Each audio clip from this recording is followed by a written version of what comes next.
I'm Jonathan Salter. I hold a fourth degree black belt in Bujinkan Budo Taijutsu, which is also known as ninjutsu. And today I'm going to talk to you about the ninja, the reality of the ninja, and also the mythology of the ninja, and why the reality is actually more interesting than the mythology. So first I'm going to define a couple of terms for you. Ninpo is the philosophy of the way of perseverance, of endurance.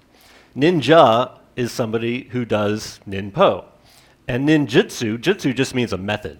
So ninjutsu is the method of perseverance.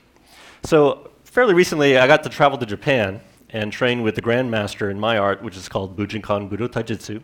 He's the one there in the middle with the purple hair, and behind him is his teacher pictured there. He has purple hair because he's the fiercest, deadliest ninja on the planet, and he likes purple. So Bujinkan Budo Taijutsu, that's 3 words. Bujinkan means house of the divine warrior. Budo just means martial art. And Taijutsu, well, Tai means body, and Jutsu, we said, means methods. So this is methods of using your body for leverage and power. It's not about strength, it's about your body. There's 9 schools in the Bujinkan. They're listed here. 3 of them are explicitly ninja schools. And these go back in lineage about 1,000 years, some of them with about 1,000 years. They're all specialized. They're all for a specific purpose, but they're all interrelated. They're pretty close. Now, you don't have to learn all of these. In fact, you'd be lucky if you learn any of these. So when I said I was going to talk about ninja, you guys probably thought I was going to talk about this guy on the left, that shadow warrior assassin image. But that's not really accurate. It's probably more likely he'd look like this guy on the right. They'd want to blend in. Now, in the pictures that follow, you're going to see we're all wearing black. That's because it looks cool, and it's easier to keep clean. So back in the 12th century, this is where ninja come from. Back in the 12th century, there was a samurai. He looked probably something like that guy on the right. And he lost a really important battle, and so he was supposed to kill himself to preserve his honor. And he thought about it for a while, and he said, you know what? I'd rather not. So he started teaching a guerrilla warfare called ninpo, which is, again, about perseverance, right? This makes sense for a guy who's supposed to kill himself. So ninjutsu is not about running around on rooftops wearing black pajamas and slicing people with katana swords. It's about doing what you need to do to get home safely.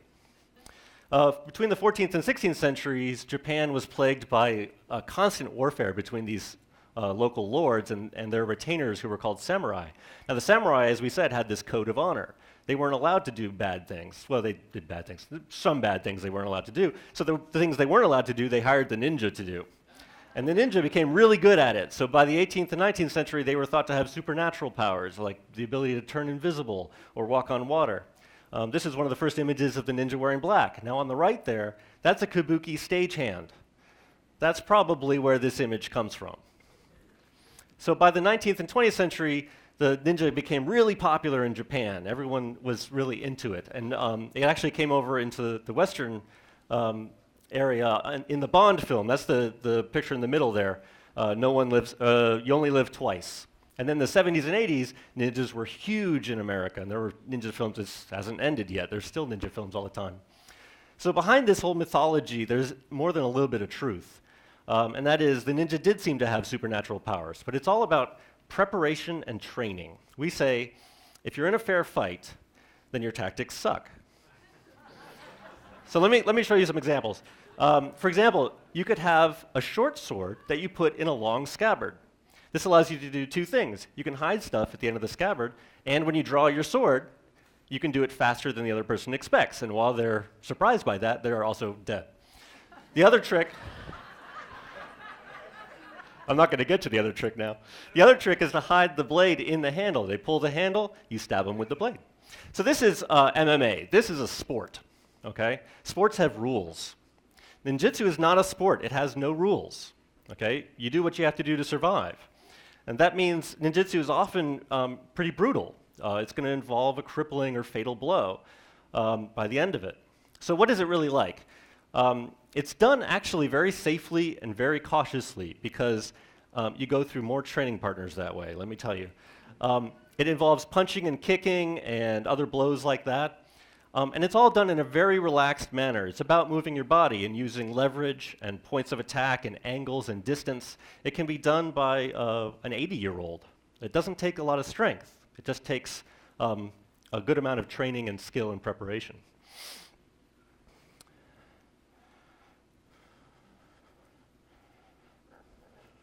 Got ahead a little bit. So how do you learn ninjutsu? It's learned a little bit like Daniel-san here. You learn very short kata. It's just one or two techniques. And then the process is called shuha-ri. Basically, you learn exactly the kata, then you allow it to change a little bit, and then you discard it because it's become ingrained. So you jump in and you learn by trying, and you learn through your failures. So another part of the training is we learn a lot of traditional Japanese weapons like this. So there's the katana swords in the front, the famous throwing stars there, the long staffs in the back, and all these other weapons. And then another part of the training is more esoteric martial arts. That's the ability to sense danger before it happens. Now, it sounds like magic, but this is the 5th degree test.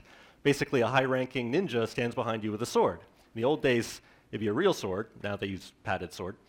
And then when he strikes, you have to roll out of the way. Now, this sounds like magic, but believe me, everyone in this room could do this. You don't believe me? It's true. It's true.